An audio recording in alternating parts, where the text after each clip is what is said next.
Stop comparing managerial compensation fees to player fees as different. Recognise how important the managerial appointment is, how much of a key component that person, that figure is in getting the best out of the squad that we have or the squad that we're going to have.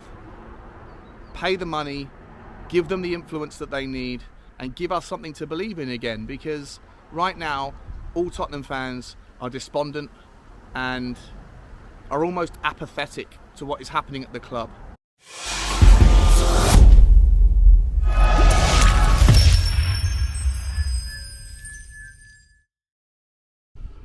Morning everybody, how you doing? Welcome back to the Spurs Talk Show. I'm Sean, I hope you're all happy and healthy.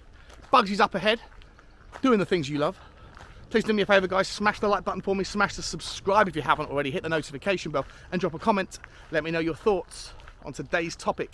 And guys, unless you were under a rock yesterday or out in Mars, you would be aware, of course, as a Tottenham fan, that we woke up to the disappointing, the infuriating, the frustrating, the nightmare news that our seemingly ever so close appointment of Arne Slot as our next manager fell apart. Tottenham fans dared to get behind this one. Most of the channels that I frequent assumed it was done and were talking about players that would fit the system, players that won't fit the system. We've got to figure out the right 11 with what we have to play a high line and a high press. That's the Arne Slot way. We thought it was done, but it wasn't, and it isn't, and according to reports it won't be. The two clubs negotiating on compensation couldn't find an agreement, or at least that's what half the story says. Tottenham thought it was a £5 million compensation fee. Feyenoord allegedly moved the goalpost to £20 million.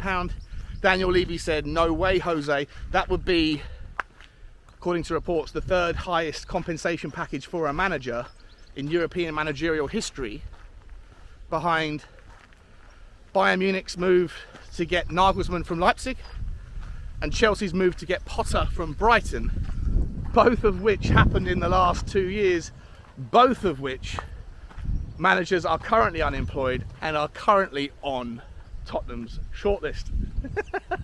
You can't make it up. Maybe that's the reason why Daniel Levy didn't want to pay it.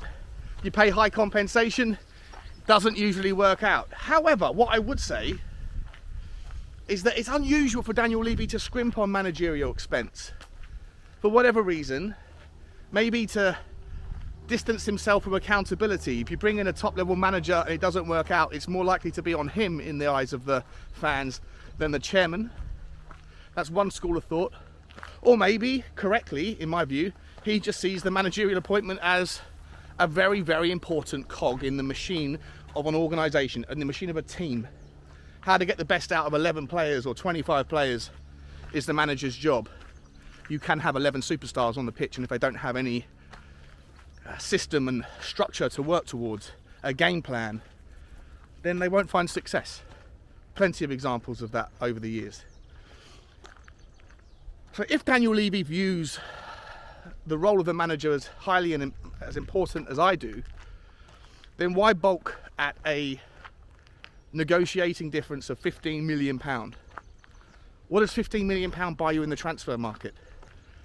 An Ollie Skip, half for Brian Hill, half for Emerson Royale, a quarter of a Tanguy Ndombele. £15 million isn't a lot of money in football. So I don't really see why that should be the stumbling block from Daniel Levy's side, especially when you can amortise that over the length of the contract, 4 or 5 year contract, if that's what he was going to get, and it would feel like £2.5–3 million a year, which isn't that much money, and he wouldn't demand the same salary as Antonio Conte would, and it would be something that we could all get behind as a fan base. So that side of the story doesn't really add up to me. The other side that's been reported is that actually maybe Feyenoord's Arne Slot was never really interested in Tottenham. He was just using us, leveraging us in order to get a bumper pay packet from the club that he has been with and has found success with.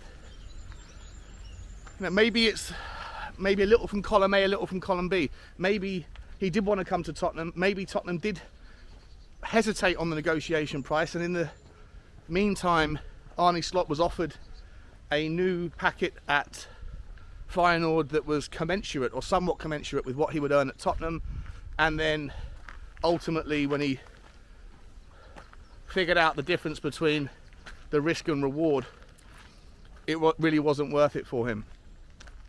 Who knows?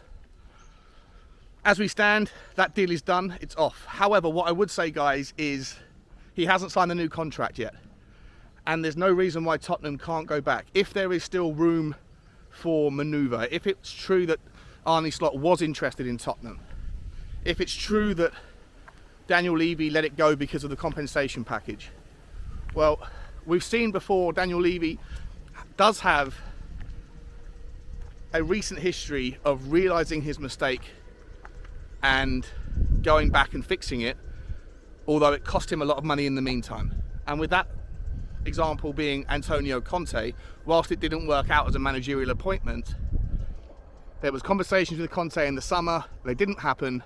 We signed Nuno, it didn't work out, there was a very expensive mistake, and then we ended up going back to Conte anyway.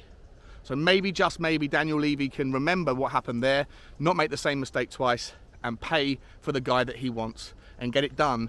And someone in that boardroom should be reminding him, nudging him into the thought process to not treat the expense here as a managerial one, but try and think of it more as a very important player signing that you're getting for £15 million. That is really not that much money in the grand scheme of things for something that is so important right now, and that has bigger ramifications. Signing him or not has bigger ramifications.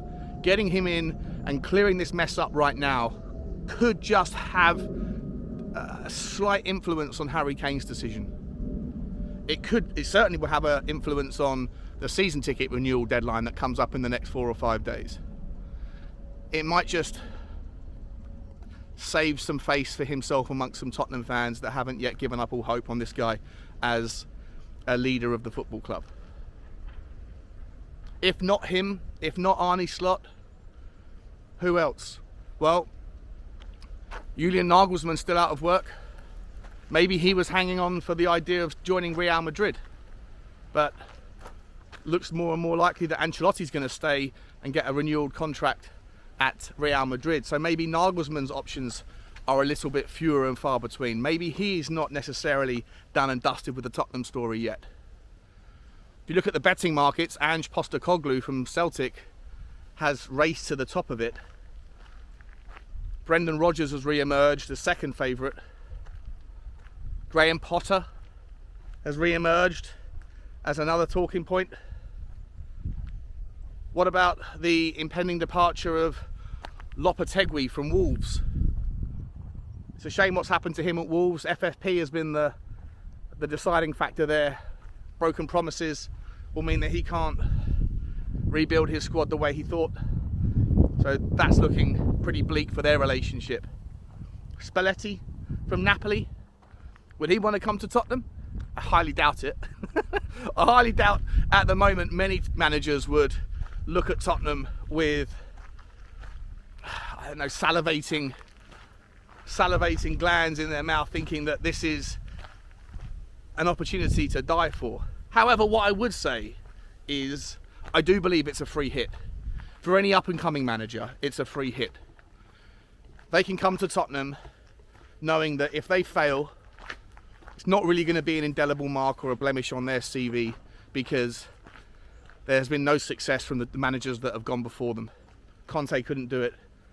Mourinho couldn't do it. And if those two can't do it, then there's no real expectation for anyone that's up and coming to come in and do it. However, if someone does come in and figure it out and get Tottenham to a final that we actually end up lifting a trophy, that will elevate them to a new level. They'll be immediately one of the greats for doing at Tottenham what no one else has done for a long time. So I encourage the managers out there, if they're listening, to look at Tottenham as a free hit. Look at Tottenham as the risk-reward ratio that should be inviting, because there's no real losing situation for them, in my opinion. Let me know your thoughts. I'm sure there's going to be a lot more twists and turns to this tale in the days and weeks ahead, as we make more mistakes and as fans get lured in with more carrots being dangled from the media around who could be our next manager, who's going to be our next director of football. And look, it might end up being a Postecoglou or a Brendan Rodgers or a Graham Potter, and I'll get behind it. I'll support them and hope for the best. But for me personally, whilst Pochettino still hasn't signed a new contract, officially at least, at Chelsea, whilst Arne Slot hasn't officially signed the new contract at Feyenoord, while Julian Nagelsmann remains uncommitted to any other club, I still look at one of those three and have a glimmer of hope that maybe, just maybe, Daniel Levy can work something out. And so to Daniel Levy, I say, stop messing around, swallow your pride, swallow your ego, make the promises that you need to be made to the people that need to hear them, or pay the compensation fees to the clubs that expect to be compensated for losing the managers that they don't want to lose. Stop, if you are doing this, then stop comparing managerial fees, compensation fees to player fees as different. Recognise how important the managerial appointment is, how much of a key component that person, that figure is in getting the best out of the squad that we have, or the squad that we're going to have. Pay the money, give them the influence that they need, and give us something to believe in again, because right now all Tottenham fans are despondent and are almost apathetic to what is happening at the club. We're no longer angry, we almost laugh because there's no other emotion left to go through. This is on you, Daniel Levy. Whether or not Arne Slot has leveraged you or not, Tottenham fans are in the mud every day. We are a laughingstock because of the decisions and the lack of preparedness, the lack of plan B, C or D that you have seemingly forgotten to figure out over the last 18 months. Ever since Antonio Conte signed an 18-month contract, there was always the chance that it could have finished and ended acrimoniously, and you didn't have a plan B. The same goes for Paratici. You knew there were things hanging over his head with legal issues, and you didn't have a plan B. It's rudderless, it's embarrassing, and it's a joke, it's a shambles. But for the love of God, Daniel, just go and find the manager, and whatever the stumbling blocks are, figure them out. Figure them out. Can't do this any longer. Like, subscribe and comment, guys. And as always, bye-bye.